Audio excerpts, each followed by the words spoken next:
kind of parent are you? According to research, there are three kinds of parents.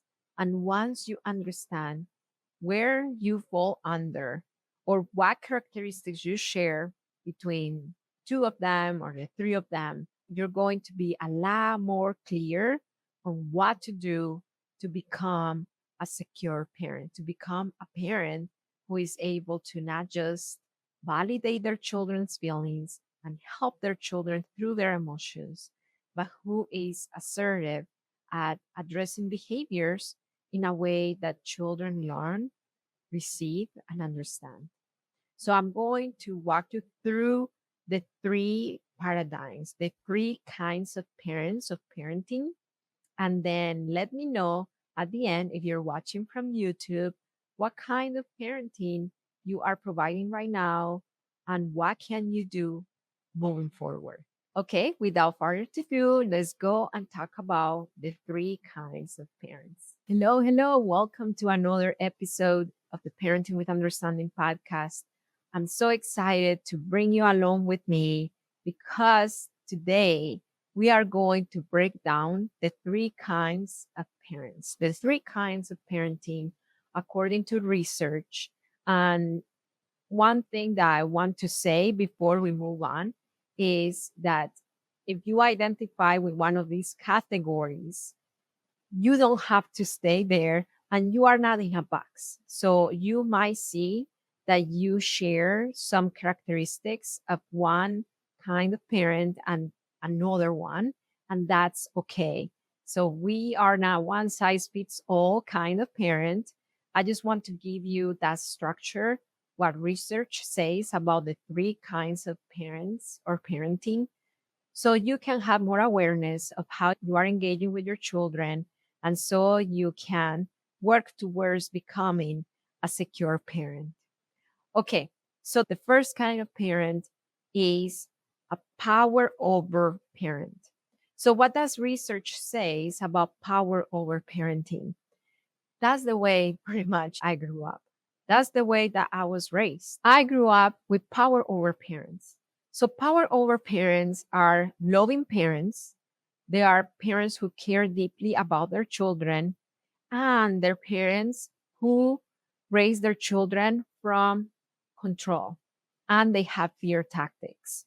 They don't necessarily want to control their children, or they don't necessarily want their children to be scared of them or to feel fearful, but their method to communicate limits, their methods to teach their children skills, the methods to discipline is through power control methods. So the chancla was thrown at me, I was spanked, I was told to shut up. Those are power control tactics. So beneath those power control tactics, there are beliefs. There are beliefs that parents have about their children and about themselves, especially about themselves. So if you grew up in a power over home, it's very highly possible that your parents grew up in a power over home as well. And because they grew up in that environment, they believed that they have power as long as they have control over somebody. Because when they were growing up and their parents had power over them, they did feel powerless. So now, when they were raising you, they were compensating that belief that was created in childhood of I'm powerless with control tactics, with ifs.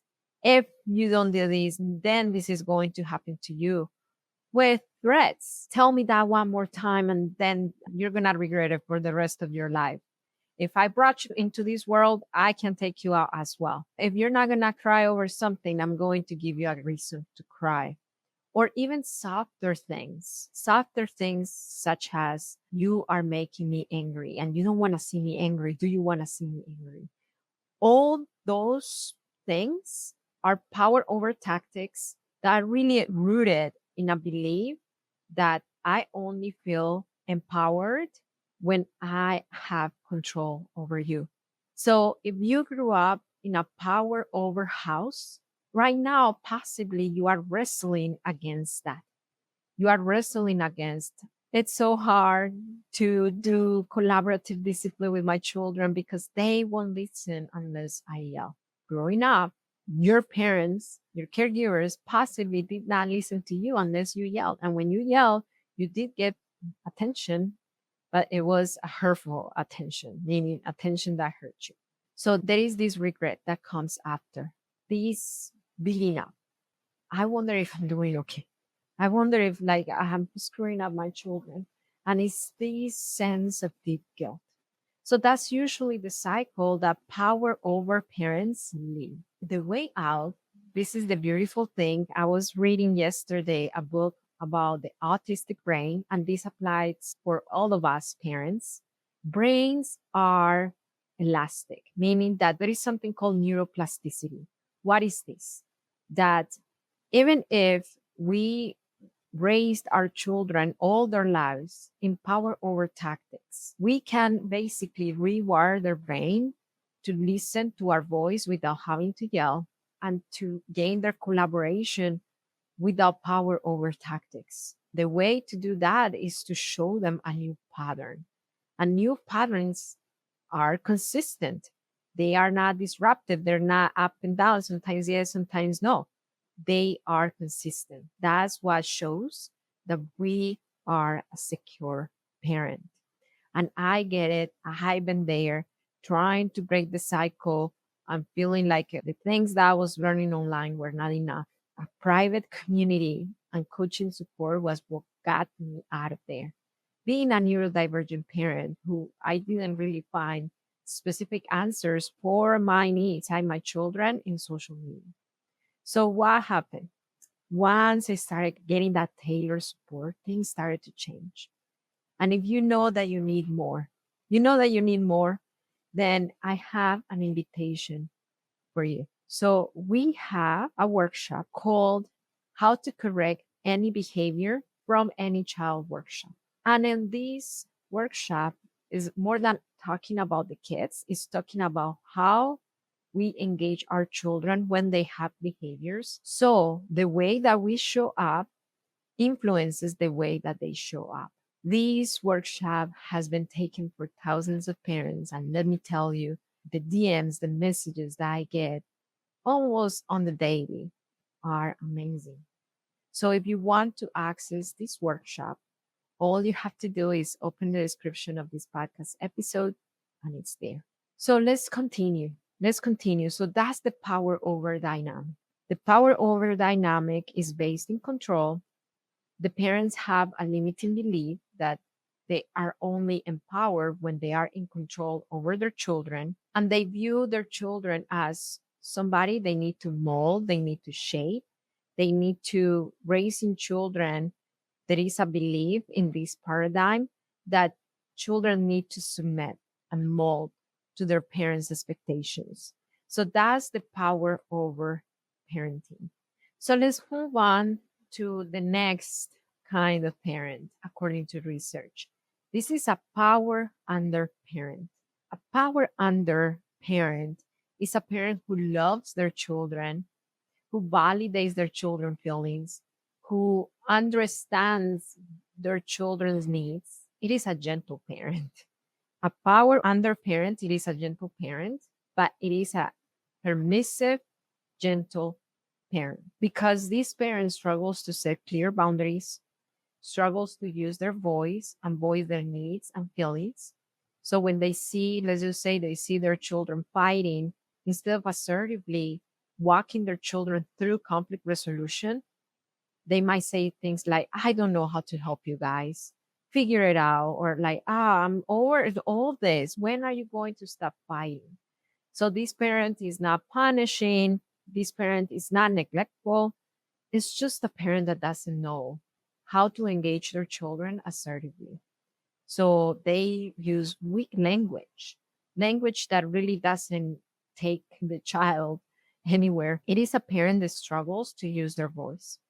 So there is a reason beneath a subconscious belief for parents who are power under parenting. The subconscious belief is that if I exert my authority, then I'm going to hurt my children.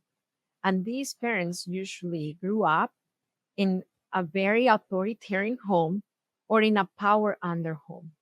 So if they grew up in an authoritarian home, they create the belief that exerting authority means hurting the child, and they fear exerting their own authority towards their children. So they fall under power under parenting, under permissiveness, or they grew up in a power under dynamic. I have a few coaching clients that their default parenting style when they came to us was power under. And these coaching clients, they grew up in both paradigms. In the power over, let's just say they had power over father and the power under mother. So they saw the effects, the impact that power over parenting did in them. And they saw that their mother or father's power under parenting did not help them either.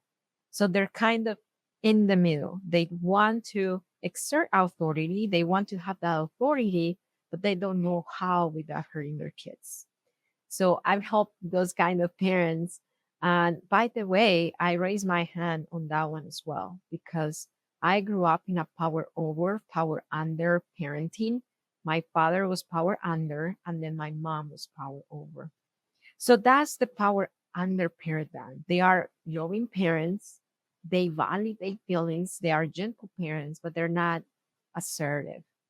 They struggle to use their voice, to exert their authority in a healthy way. They may feel that their child's rejection is connected to emotional abandonment. What does that mean? That if their children rejects them, if their children yell at them, if their children calm down with them, then they feel they are bad parents. They feel that they're leaving their children alone with their big feelings because they're not calming down with them. Then they feel guilty. Or they may feel abandoned by their own children. My child told me, I hate you. Oh my gosh, that felt like if they were really rejecting me and abandoning me. And it's not the right now interaction they're having with their kids, is that they're projecting wounds of abandonment and rejection and control from childhood. So this is the power under dynamic. There is a way to heal this power under dynamic. There is a way. And this is something that I work with the members of the Secure Parent Collective membership. It is to regaining confidence through specific tools for them to get out of permissiveness. Because their fear is if I exert my authority, that will hurt my children. But if you do have tools to exert your authority without hurting your children, then they feel confident because they feel that they are secure and assertive and not controlling, overpowering. So that's the way. And then that's the power under parenting. So let's move on to the third kind of parent. We talked about power over parenting. We talked about power under parenting. We talked about the characteristics, the beliefs, and how to move up from it. And then let's move on to power with parent. So, power with parenting is a parent that applies parenting with understanding. So, what is this? It's a parent who loves their child, who validates their children's feelings, who will co-regulate with their children, and at the same time, they know how to exercise their authority in a healthy way, in a way that guides their children and doesn't diminish them. This kind of parenting, this might be an unpopular opinion, but it's my opinion because I've seen it so many times and I lived it myself. It's not an intuitive parenting. It's a parenting that we are not born with. We have to design that parenting. We have to work hard to become a power with parent. Because if we grew up in power under and power over dynamic, we did not see that model. So this is really not a nature but nurture kind of parenting. We work hard towards becoming a power with secure parent. So, how does discipline look like for a power with parent? Power with parents believe that their children are not under or over, their children are equals. Equals in the sense that they are as valuable as them and their voice is as valuable as them. I'm not talking equals, meaning that they get to do the same things, of course, because children have immature brains, the little kids, they don't get to stay up until 11 p.m. like us. It's not about that. It's about believing that children are as valuable as us and their voice is as valuable and their input is as valuable. So, from that belief, we parent our children and we discipline our children from a collaborative perspective, not from a power over perspective or power under, from let's figure this thing out together. So, on the practical level, how would that look like? I'm going to give you an example with my brother and my son. So, my brother has autism, he has Down syndrome, he is nonverbal, and he has higher support needs, what people call quote unquote low functioning, which I don't like that term, but so we understand. And my son, he is a neurodivergent son. He has autism as well. He doesn't have cognitive delay. He is verbal. He is very smart, but he's autistic. So he has high sensory needs. So what happens? My brother, who is autistic, Down syndrome, nonverbal, he communicates with his body a lot and he learns slowly at his own pace. So what happens? He has this need to connect with my son. So right up until 2 days ago, the way that he tried to communicate and connect with my son was to go in and poking him on the shoulder, kind of like, hey, if you are watching me on YouTube, you know what I'm doing. I'm poking my shoulder. So that's how he calls people attention. For me, it feels a little annoying, to be honest, but like it doesn't dysregulate me. But for my son, oh my gosh, that dysregulates him. Dysregulates him so, so much. So my mom is a power over parent. She saw that my brother came to my son, poked him on the shoulder to call his attention, and my son had a big reaction. He yelled. So my mom came right away and then she said, don't yell at your tío, don't yell at your uncle, don't do that. And then to my brother, she told them, don't approach him, don't go to him. So let's talk about a power with dynamic, because that was very power over. She was telling my son what not to feel or what not to do. And she was telling my brother what not to do and to basically not try to communicate his need of connecting with my son. I don't want to condemn my mom.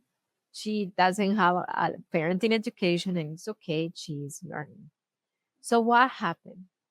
As a power with parent, as a secure parent, I didn't see behaviors. I didn't see the child yelling and the other one poking my son. I saw two individuals trying to communicate their needs.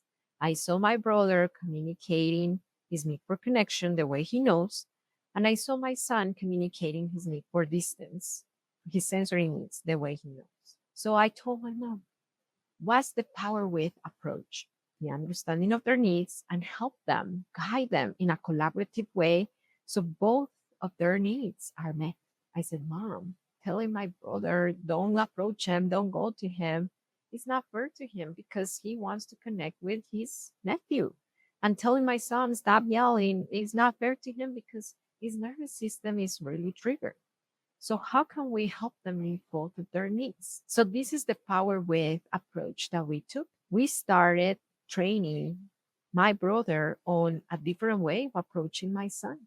So, right now, the skill that we're teaching him is that instead of going and poking his shoulder, he's going right in front of him, that he sees him and offering a fist bump. His need is met, and my son's need is met. And guess what? My son hasn't yelled at his uncle anymore. And my brother, even though he doesn't do it every single time, most times he's successful at engaging with my son. So that's a power with approach. We are not looking to overpower our children, or to let them run their course and figure it out as power under. We are very present, we are engaged, we are aware of their needs, and we are secure. That's what we do in the Secure Parent Collective. I guide parents towards becoming secure parents, towards understanding their children's needs to the core and meet them in a collaborative way. If you want to correct behaviors for the good, that's the way. Power overing them and telling them all the consequences and power undering them and not doing anything about it, expecting for them to figure it out or thinking that it's just a phase, that that's why they're fighting so much, is not an assertive approach. A secure parent is a power way parent. And I know that you can become one. If you already joined the Secure Parent Collective, I want to let you know that this Thursday we have session at 11 a.m. PST. The first part of the session, we are going to dive deep into the topic of discipline. And after that, I'm going to open up questions for parenting support related to discipline. So you correct behaviors from a power way dynamic from the understanding of your child's needs. So again, if you're a member of the Secure Parent Collective, I see you on Thursday. If you cannot attend, you will always find your replay in your members area, or you can go through the collection of coaching highlights and you can search and find the topic of discipline and see a coaching highlight of me helping another parent in that topic. So whether you attend or not, you have support in the Secure Parent Collective. Okay, so I have a question for you. What did you get out of this podcast episode? If you have right now more awareness on how to move towards becoming a secure parent from a power with dynamic, could you please give me a positive review about the Parenting with Understanding podcast? It could be about this episode or anything that this podcast has helped you with. All you have to do is open the description, leave me a positive review, and that will help me so much get to other parents, become secure parents. Remember that it only takes understanding of yourself and of your children to transform your parenting. And of course, follow me on social media at High the Club on Instagram, on YouTube, on TikTok. I'll see you next time.